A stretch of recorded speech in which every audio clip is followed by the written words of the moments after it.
Assalamualaikum warahmatullahi wabarakatuh. Perkenalkan, saya Farel, rekan-rekan saya dari Public Relations SMA BMD, ada Deva dan Excel. Lalu di sini ada bintang tamu yang sangat spesial ya, lagi diperbincangkan di sekolah tercinta SMA Budi Mulia 2 atas prestasi-prestasi yang didapatkan. Oke, boleh perkenalan diri dulu? Hai, nama aku Laura Wijaya. Jadi aku udah keterima di Ritsumeikan Asia Pacific University di Jepang. Oke. Angkatan berapa nih, Mbak Laura? Aku angkatan tahun 2022. 2022. Berarti baru lulus tahun ini ya? Iya. Oke. Kak Laura ini kesehariannya ngapain aja sih? Kayak dari mulai bangun sampai tidur lagi tuh biasanya ngapain aja? Kalau setelah nggak sekolah ini, sebenarnya nggak ngapa-ngapain. Cuman kayak sambil nunggu aku les bahasa Jepang. Karena di universitas aku itu dia nggak wajib sih pakai bahasa Jepang. Karena kita kuliahnya pakai bahasa Inggris. Cuman pasti untuk kehidupan sehari-hari, aku perlu tahu bahasa Jepang. Nanti tetap setahun di sana bakal ada kelas bahasa Jepang juga untuk sampingannya. Di jurusan apa, Mbak Laura? Aku ambil, jadi fakultasnya itu Business International. Nanti tahun kedua itu baru kita pilih fokusnya. Nah, aku masih kayak mempertimbangin antara marketing atau finance. Ekonomi. Lalu ada tantangan yang cukup sulit ya kayak buat meraih gitu. Bisa diceritain nggak dari mulai persiapannya terus rintangan-rintangannya? Kalau persiapannya tuh aku mulai dari kelas 11 sih, jujur. Dari les IELTS, karena salah satu requirements-nya itu IELTS.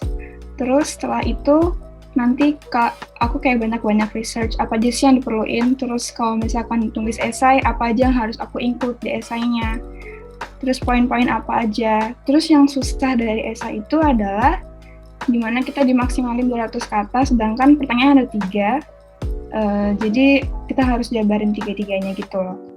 Terus untuk IELTS-nya sendiri waktu tesnya tuh jujur capek karena kita spend 4 jam itu mikir terus, nggak ada istirahatnya.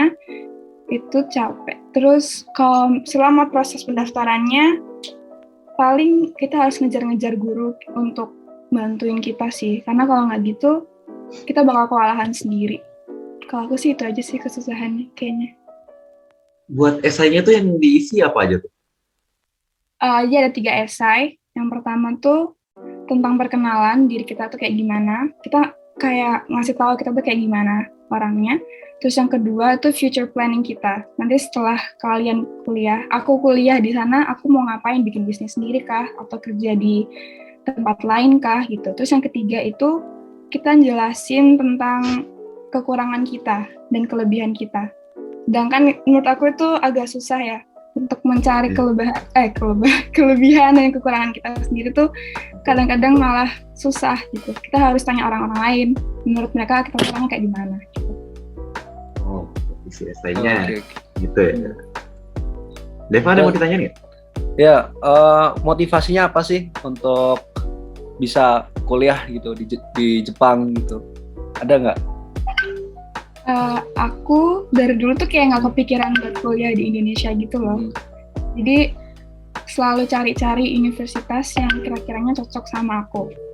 Nah terus aku nih nemu satu universitas ini dan kakak aku berhubungan juga di situ kan kuliahnya. Jadi aku jadi alhamdulillahnya juga cocok sama universitasnya, dari fakultasnya dan semua yang mereka sediain di sana.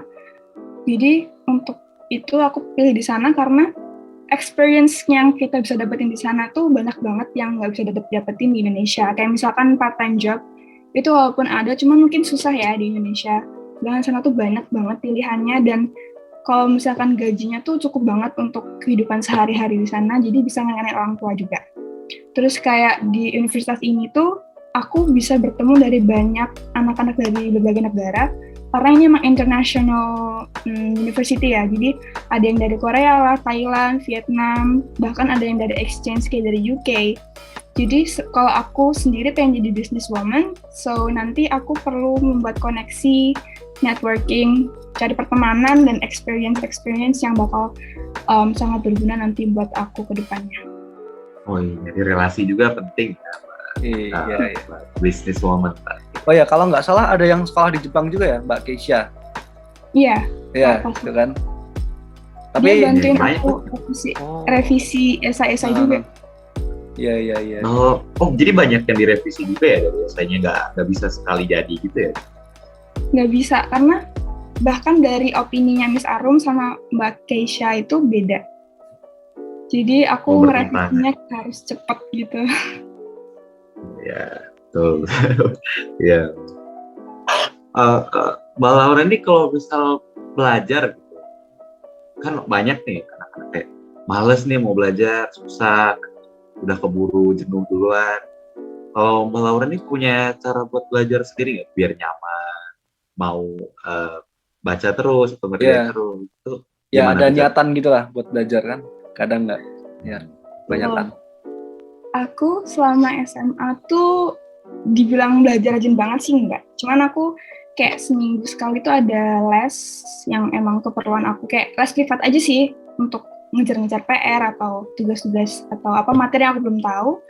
Terus kalau misalkan ada yang kurang ya aku coba belajar sendiri di rumah. Kalau misalkan biar nggak males, itu mungkin kita harus cari caranya gimana ya. Kayak misalkan nyamannya dengerin lagu, atau sambil ngapain, minum kopi, atau whatever it is. Karena kalau kamu udah nyaman dengan cara itu, aku yakin belajar nggak bakal berat-berat banget sih. Mbak Laura ini dulu juga di basket ya? Main? Iya.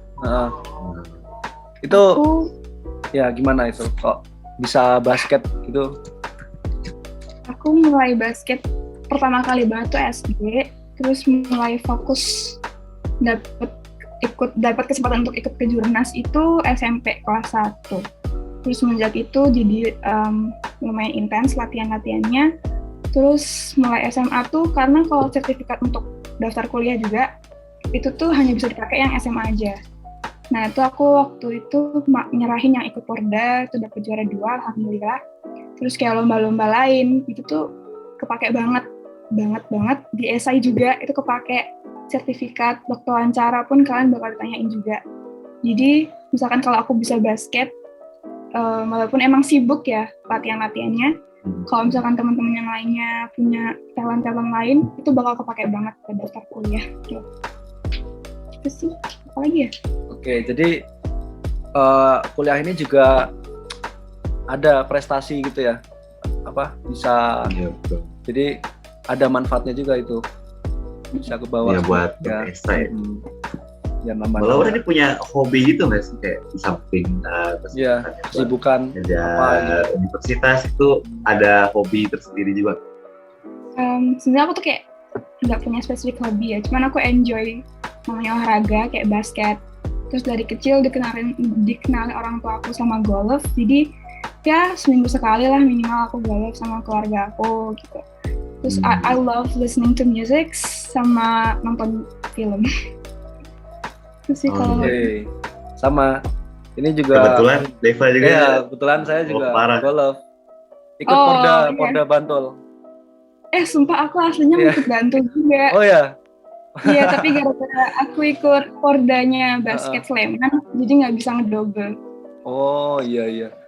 Harusnya papa aku loh di sana. Itu aku juga sering dengar dari coachku itu Pak Hari, katanya udah Mbak Laura. Tapi yang sekarang ikut Akbar sama Obel kalau nggak salah ya. Mbak Laura di tengah ambisinya buat ke kuliah di Jepang, ini punya pengalaman enak sama enggaknya? Kayak kesan selama mengajar itu tuh apa? Boleh diulangi nggak pertanyaannya? Selama ngejar universitas di Jepang itu punya pengalaman enak dan tidaknya? Enaknya tuh apa? Enak itu yang harus. dari yang nggak enak dulu aja ya. Pertama, kalau misalkan di luar negeri itu kan lebih cepat ya pembukaan pendaftarannya. Jadi di sela-sela harus sekolah sibuk, kamu harus kasih waktu untuk prepare itu semua, dari kayak nyari-nyari sertifikat, ngejar-ngejar miss buat bikin recommendation letter. Itu menurut aku disibuknya di situ, jadi kayak kewalahan gitu loh, secara nggak langsung tuh kewalahan. Sedangkan kalau misalkan kalian di Indonesia kan setelah selesai misalkan ujian sekolah, untuk UTBK kalian masih ada waktu untuk prepare gitu kan. Kalau aku harus di waktu yang bersamaan, itu menurutku cukup capek dan ya bikin kewalahan tadi itu. Tapi senangnya sekarang aku ya udah nggak ngapa-ngapain lagi, benar-benar udah nggak belajar lagi. Terus senangnya prosesnya lebih cepat ya kalau aku bilang, dan nggak terlalu rumit. Dan kalau aku nggak ada tes-tes yang rumit, cuman psychology test sama wawancara, itu buat anak-anak yang suka tes atau belajar mungkin bakal menjadi pilihan buat kalian. Nah, nggak terlalu rumit kayak. Ya. Kayak enaknya di sini. Ini mungkin Axel mau bertanya ini. Ya, Mas Axel, silakan. Boleh. Kak, aku mau nanya nih, Kak Laura nih punya panutan atau role model nggak sih dalam kehidupan? Kayak yang jadi yang dicontoh ya gitu Kak. Role model jujur nggak ada, cuman inspirasiku cuman kayak kalau aku mau jadi orang sukses berarti aku harus kerja keras gitu. Kayak aku harus berusaha, karena sukses tuh nggak gampang gitu. Sempet aku tuh mikir sukses tuh gampang, kayak tinggal kuliah di sini ntar jadi kayak gini. Kata semakin dewasa tuh aku kayak kata tuh nggak gini ya.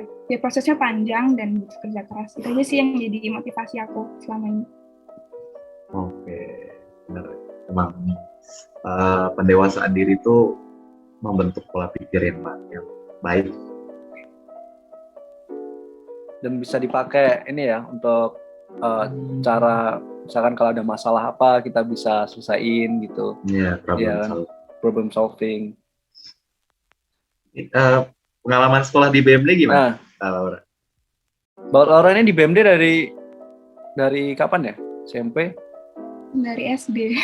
Dari SD. Waduh, yuk ceritain 12 tahun di Budi Mulia 2. Di BMD tuh gimana ya? Easy going sih guru-gurunya, nggak terlalu strict, tapi di saat yang sama kita dibimbing jadi pribadi yang lebih baik, terus secara pendidikan juga bagus kalau menurut aku. Dan pasti orang tua aku ngekolahin aku di sana pasti ada tujuannya ya, dan ada kayak alasannya. Dan alhamdulillah selama sekolah di situ semua berjalan dengan lancar dan semua bantuan yang aku perluin gitu selalu ada dan gurunya selalu tersedia buat aku. Kalau secara pengalamannya banyak banget ya. Kayak misalkan aku mau ikut lomba ini, BMD bisa bantu untuk aku ikut lomba ini, dan misalkan mau ada basket atau apa, izin-izinnya selalu dipermudah juga, nggak pernah dipersulit. Itu terus apa lagi ya? Pertemanannya juga sangat luas. Aku juga sempat ikut student exchange ke Korea waktu masih SMP. Di situ pun aku diarahin juga sempat ke satu universitas juga buat bayangan nanti waktu SMA kayak gimana, mau daftar di mana juga dapet. Itu sih seneng banget lah pokoknya. Oh ya, jadi buat kalau mau ikut lomba-lomba gitu, misal dari BMD ada privilege-nya sendiri ya. Iya, jadi juga BMD kan sekolahnya support banget ya dalam hal apapun itu. Mbak Laura, misal pernah mengalami kegagalan, ada pesan moral diambil dari kegagalan? Kegagalan, misalkan biasanya kalau dapat nilai jelek lah misalkan ya, itu jujur sedih. Cuman kadang-kadang ada dua hal yang aku evaluasi, kayak ya udah probably mungkin aku udah nyoba sebisa aku dan ya emang segitu limitnya, atau kadang aku mikir seharusnya misalkan untuk ujian berarti aku harus belajar sebelumnya, jadi preparationnya harus dilebihin. Jadi kalau kegagalan tuh pasti ada sedihnya, cuman dari situ kita bisa belajar, bisa evaluasi diri dan bisa berkembang. Gitu sih. Oke. Pertanyaannya udah habis sih. Kalau tadi cuma kalau Pak Deva atau Iya. Excel masih ada pertanyaan tambahan boleh. Jadi Mbak Laura ini suka mata pelajaran apa sih kalau di sekolah tuh? Apa ya? Yang paling Bahasa diminati? Bahasa Inggris yang paling Oh, bahasa nyaman. Inggris ya.